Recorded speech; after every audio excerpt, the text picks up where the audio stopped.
Bonjour, on va terminer aujourd'hui notre leçon qu'on a déjà commencé, le développement et les perspectives d'évolution.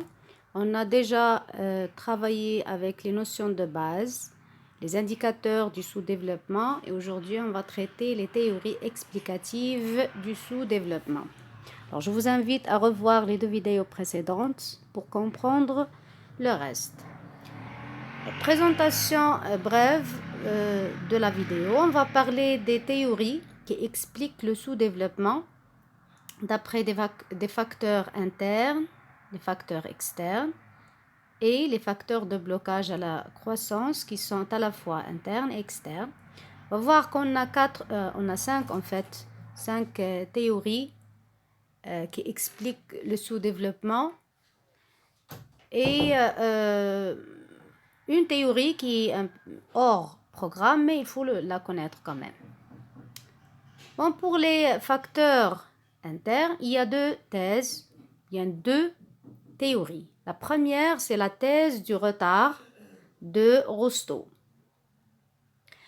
Alors pour Rostow, le sous-développement s'explique par 5 étapes et pour lui, toute nation qui est arrivée à un stade de développement a passé obligatoirement et forcément par ces 5 étapes. Donc c'est comme si on parle d'un modèle linéaire de développement pour chaque nation. Donc la première étape, c'est la société traditionnelle. Au départ, toute nation passe obligatoirement par cette étape qui est la société traditionnelle qui se caractérise par la prédominance de l'activité agricole et des visions et des ambitions de changement qui sont nulles. Après cette étape, la nation lui-même passe à l'autre étape, la deuxième, qui se caractérise par l'émergence des conditions préalables au démarrage. Quelles sont ces conditions? Donc, après avoir travaillé avec des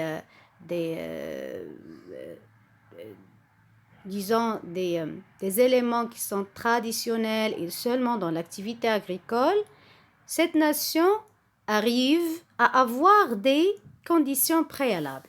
La première condition, c'est l'épargne. L'épargne qui est une source d'investissement. Et donc, lorsque l'épargne commence à augmenter avec un investissement aussi, on peut parler des conditions préalables au démarrage et on est dans la deuxième étape. Après cette étape aussi, la même nation peut arriver et faire un décollage. Après cette étape, on peut faire une allusion avec le cycle de vie d'un produit. Même ici, on parle d'un modèle linéaire de développement pour les nations. Donc, après le démarrage, bien, les conditions préalables au démarrage. Il y aura un démarrage, c'est le décollage, bien sûr. Le décollage ou le take-off se caractérise par un ensemble, bien sûr, des caractéristiques. Un taux de croissance élevé. Bien sûr, on a profité de l'épargne et de l'investissement qui commence à augmenter dans l'étape précédente.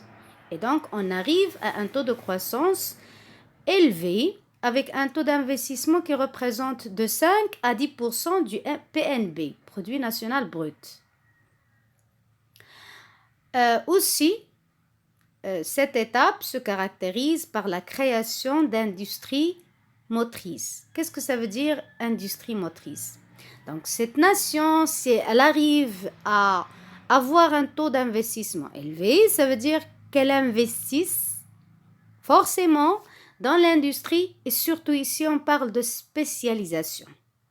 Une spécialisation dans une industrie bien déterminée et elle arrive à avoir et entraîner l'apparition d'industries d'amont et d'aval. Ça veut dire, Ça veut dire que cette nation cherche à avoir des industries, des productions, mais en garantissant des matières premières, ça veut dire des fournitures, des fournisseurs de qualité avec bon prix, et elle arrive aussi à avoir des clients et des débouchés, parce que ça ne suffit pas de produire. Il faut avoir cette chaîne de production qui commence du fournisseur au client. Et n'oubliez pas ici, dans ce stade, dans cette étape, qu'on est seulement dans l'industrie spécialisée. La nation est spécialiste dans une production industrielle bien déterminée. Cette industrie motrice s'accompagne aussi par la mise en place rapide d'un appareil politique, social et institutionnel axé vers le développement. Donc, c'est comme si on n'est pas seulement axé sur ce qui est quantitatif, mais aussi la mise en place d'un appareil politique. Donc, figurez-vous que le développement, l'ensemble des changements politiques, sociaux, institutionnels, cette nation pense à passer de ce qui est quantitatif à ce qui est qualitatif. Après le décollage, bien la croissance, on arrive à un stade de maturité. C'est comme le cycle de vie d'un produit. La maturité, par quoi se caractérise? Alors, c'est une période où la croissance gagne l'ensemble des secteurs d'économie. On assiste à une mise en œuvre plus générale des techniques modernes. Disons ici que cette étape est caractérisée par un ensemble de caractéristiques plutôt quantitatives. Surtout un taux d'investissement qui passe de 10 à 20% du PNB au lieu de 5 à 10. On arrive à avoir un taux d'investissement qui est de 10 à 20%. Et au lieu d'avoir une croissance industrielle spécialisée, la nation dans cette étape passe à une diversification de la production. La diversification de la production pour diversifier les risques, pour diversifier les débouchés, etc. Cette industrie diversifiée, ce taux d'investissement élevé, demande une main-d'œuvre et donc une structure de population qui tend vers un phénomène d'urbanisation croissant. L'exode rural dont on a parlé dans la deuxième vidéo. Donc on a besoin d'une main-d'œuvre, surtout qualifiée. Donc, c'est des caractéristiques plus ou moins, alors, vous pouvez les connaître comme vous pouvez les ignorer. Pour la cinquième étape, c'est l'ère de la consommation de masse. Ici, la consommation de masse, bien la production de biens de consommation durable et les services deviennent progressivement les principaux secteurs de l'économie. Les objectifs de la société évoluent vers la consommation et le bien-être. Donc, à ce stade-là, les États cherchent le bien-être plus que ce qui est croissance, ce qui est investissement. Ils veulent inculquer le bien-être. Et le bien-être, comme on a mesuré dans la deuxième vidéo, on a parlé d'indicateurs, surtout l'IDH, c'est le bien-être en termes de santé, de politique, d'éducation, etc.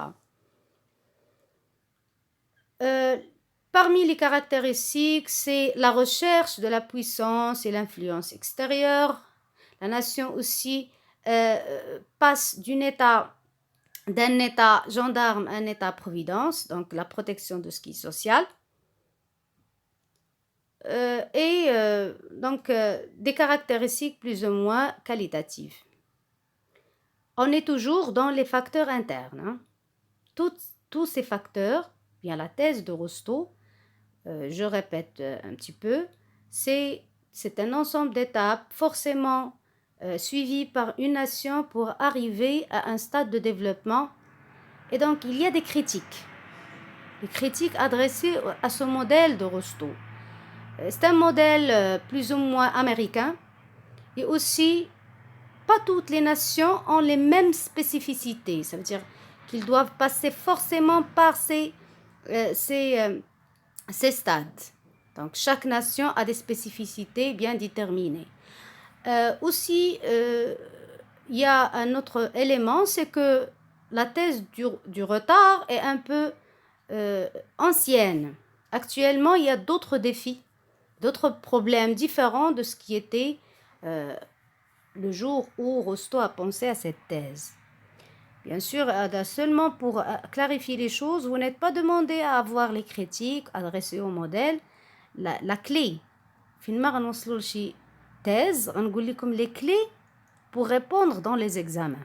Finalement, tu fais les étapes de la croissance. Sachez que vous parlez de Rostow parce que vous aurez des indices et des clés dans les documents. La question qui se pose, c'est quelle théorie? La théorie de qui? Et la justification. Donc, pour chaque thèse, vous avez une clé.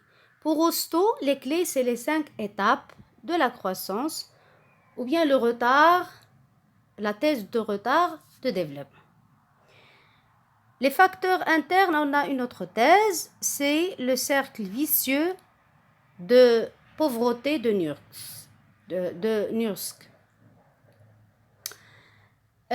Cette thèse, alors vous devez seulement la connaître, normalement c'est hors programme, mais ça n'empêche de connaître cette thèse parce que c'est la plus facile, je pense.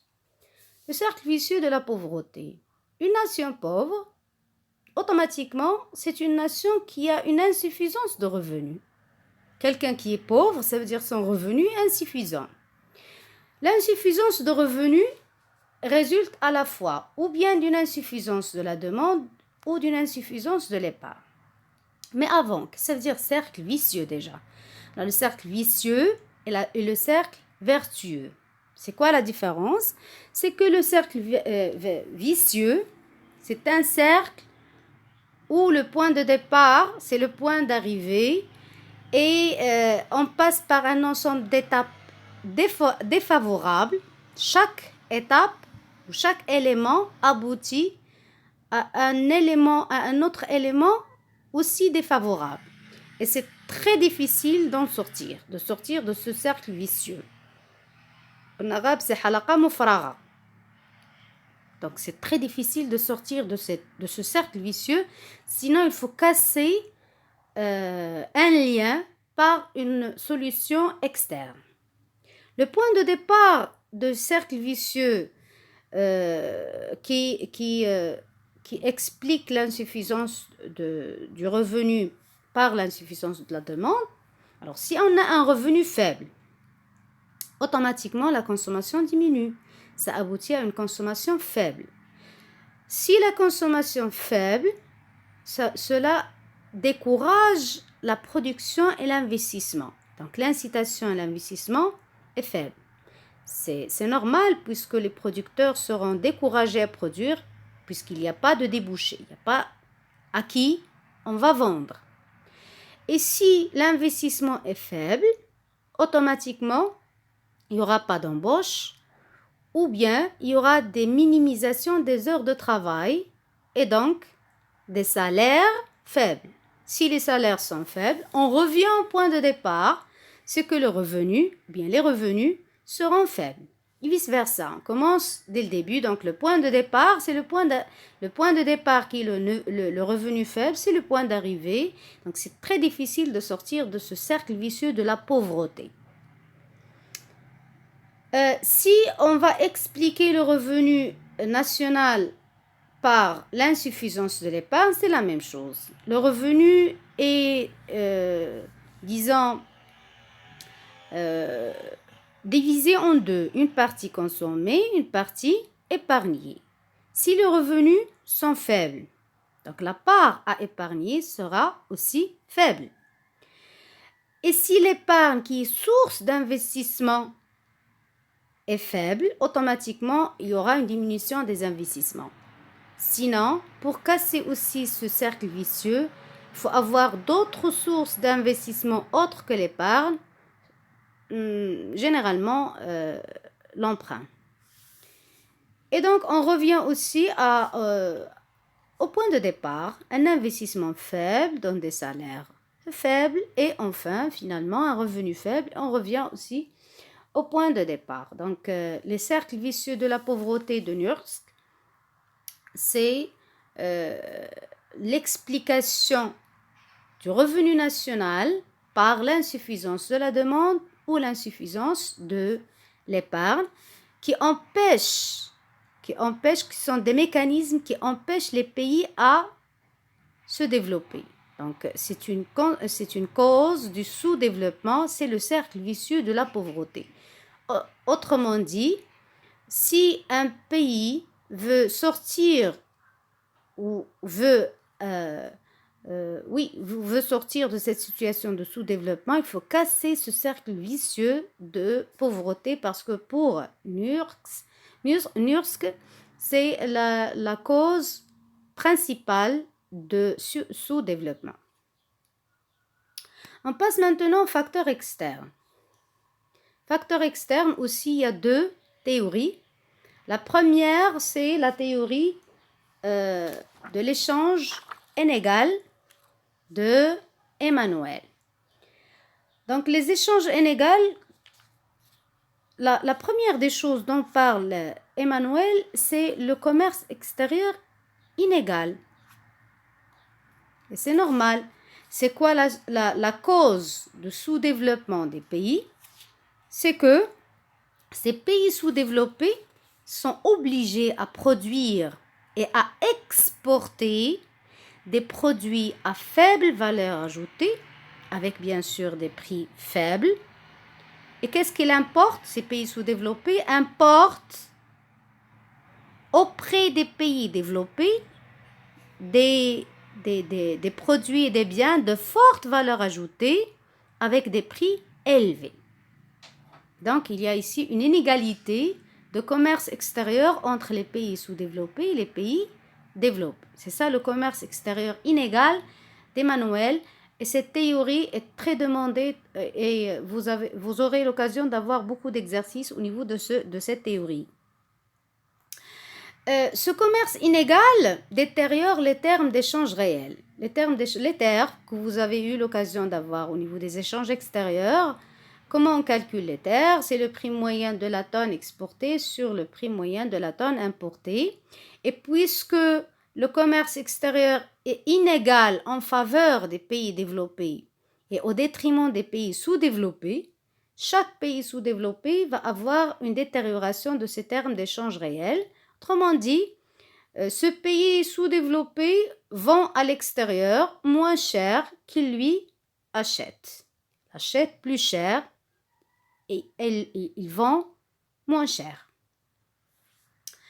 Aussi, la théorie d'Emmanuel se fonde sur un autre élément, c'est la dépendance technologique des pays sous-développés, vis-à-vis bien sûr des pays développés. La dépendance technologique parce que il n'y a pas une indépendance en termes technologie. Donc, si ces pays sous-développés, bien sûr, veulent qu'ils soient indépendants, une indépendance effective, ils doivent disposer eux-mêmes des technologies des pays développés. Ils n'ont pas importé des biens d'équipement, surtout les biens d'équipement. Il n'y a pas de transfert de technologie. Ils doivent avoir ce transfert de technologie. Ils doivent eux-mêmes disposer de ces technologies des pays développés pour avoir cette indépendance. Tant que les pays sous-développés sont dépendants technologiquement auprès des pays développés, c'est un facteur qui va pousser et qui va accentuer leur sous-développement.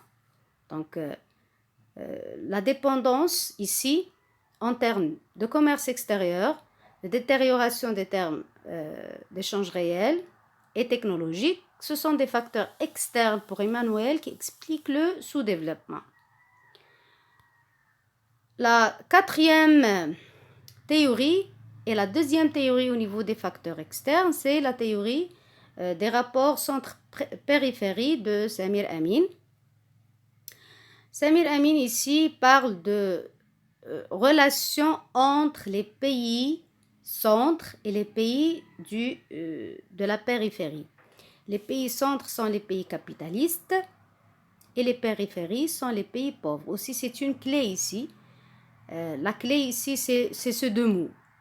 Si vous remarquez dans un document que vous avez ces deux mots et vous avez la question, la théorie, automatiquement, c'est la théorie de Samir Amin, les rapports centre-périphérie. Et aussi, ça existe beaucoup au niveau des documents. Donc, pour Samir Amin, il explique le sous-développement par l'impérialisme, la colonisation, Si'mar. L'impérialisme est l'exploitation des pays développés aux pays sous-développés. Cette exploitation massive en termes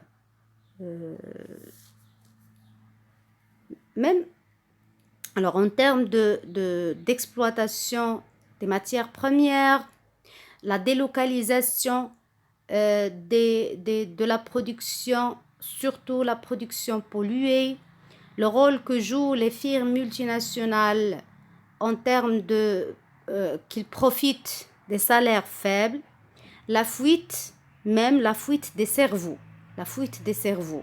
Les pays développés profitent des cerveaux, bien des savants des pays sous-développés. Donc, c'est une exploitation massive des ressources naturelles, des ressources humaines, et aussi, c'est comme si la richesse des pays développés dépend de la richesse, de l'exploitation et la pollution de ces pays sous-développés. Cette domination pour Samir Amin qui explique le sous-développement. Alors là, l'impérialisme, l'extension, capitalisme, centre, périphérie, ce sont des clés pour dire que c'est la théorie de Samir Amin, tout simplement. On est arrivé à la dernière théorie. C'est une théorie qui combine à la fois les facteurs internes et les facteurs externes. Et ce qu'on appelle la théorie l'approche de Pérou, bien les facteurs de blocage à la croissance. Ça s'appelle les facteurs de blocage à la croissance. La théorie, si vous êtes demandé à dire c'est quelle théorie, on dit les facteurs de blocage à la croissance. Bien sûr, c'est l'auteur ici, c'est bien l'économiste et Pérou. Pour lui, comme j'ai dit, il a combiné des facteurs internes et externes pour expliquer le sous-développement. Pour les facteurs internes, le dualisme. On a déjà parlé de dualisme au niveau des indicateurs et des dénominations des typologies des pays, mais on a seulement parlé de dualisme en termes de secteur et dualisme traditionnel et moderne. Et pour Pérou, il n'a pas seulement parlé de ces deux types de dualisme entre le secteur moderne et le secteur traditionnel, mais aussi il a parlé d'une opposition entre l'agriculture et l'industrie, opposition entre les villes et les campagnes. Même les critères de vie dans les villes, pour les pays, toujours on est dans les pays sous-développés, se diffèrent des critères de vie dans la campagne. Donc ce dualisme économique et social, pour Pérou concerne l'agriculture, comme j'ai dit, l'industrie, le secteur moderne traditionnel et l'opposition entre les villes et les campagnes. Le deuxième facteur interne à la nation, c'est la désarticulation. Ça veut dire désarticulation, ça veut dire qu'il n'y a pas d'effet d'entraînement entre une branche et une autre, entre un secteur et un autre. Ça veut dire effet d'entraînement. Effet d'entraînement, ça veut dire que si une activité se développe, s'améliore, normalement, ça doit entraîner le développement d'une autre activité. Si l'industrie s'améliore, automatiquement, il faut profiter de cette amélioration au niveau de l'agriculture. Si l'agriculture s'améliore, automatiquement, il devrait avoir une amélioration, par exemple, dans la branche de tourisme et le service. Mais pour les pays sous-développés, il y a cette désarticulation. C'est-à-dire qu'il n'y a pas un effet d'entraînement entre les activités, entre les secteurs et entre les branches. Il y a une dichotomie, une indépendance. Donc même si une activité se développe, cela ne se répercute pas positivement et automatiquement sur une autre activité. Ce qui bloque, ce qui contribue à un sous-développement. Pour les facteurs externes de Pérou, il a parlé de la dépendance des pays sous-développés vis-à-vis de l'extérieur sous toutes les formes. La dépendance des pays sous-développés vis-à-vis des pays, bien sûr, développés sous toutes les formes. En matière financière, les pays sous-développés sont dettes de l'extérieur. Matière technologique, les pays sous-développés importent les biens d'équipement. Il n'y a pas de transfert de technologie, donc elle est dépendante technologiquement. Même chose en matière alimentaire, culturelle et politique. Donc il y a cette domination culturelle et politique des pays développés. Et donc ce qui entraîne une domination des pays développés sur les pays sous-développés. Donc si vous avez un document qui parle de dualisme des articulations ou bien facteurs internes et externes à la fois, on fait référence à Pérou. La pauvreté, cercle vicieux, même si c'est hors programme, ça n'empêche, vous pouvez le connaître. Vous pouvez le trouver aussi au niveau des documents. Hein. On ne parle pas seulement ici d'examen, vous pouvez les avoir. Et voilà. Le reste, je vous ai donné les mots-clés. La prochaine vidéo, Inch'Allah, va porter sur les stratégies sectorielles. Ça va être la dernière partie de notre leçon. Et je vais travailler, Inch'Allah, sur des exercices corrigés pour vous aider à travailler des exercices et des examens, Inch'Allah. Donc, bon courage.